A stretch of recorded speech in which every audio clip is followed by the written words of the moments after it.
नइखे बा कौनो स्वार्थ, भूखले बानी हम व्रत। दिलवा में आस जगल बा मैया के दर्शन करब। नइखे बा कौनो स्वार्थ, भूखले बानी हम व्रत। दिलवा में आस जगल बा मैया के दर्शन करब। एक झलक पावे खातिर मैया जी जुआ करे। चढ़ते नवरात्र आ गईनी मैया जी हमरा घरे।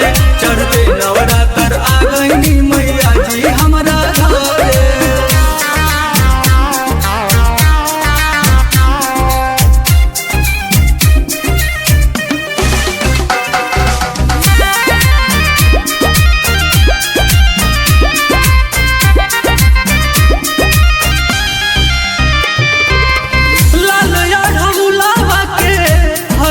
बनवनी गैया के घेउआ से दिया ना जरवनी।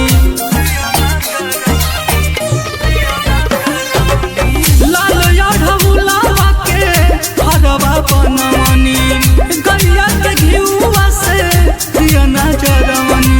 आसन बिछा के मैया के सुबह समय आरती करे। चढ़ते नवरात्र आ गईनी मैया जी हमरा घरे। चढ़ते नवरात्र आ गईनी मैया जी हमरा घरे।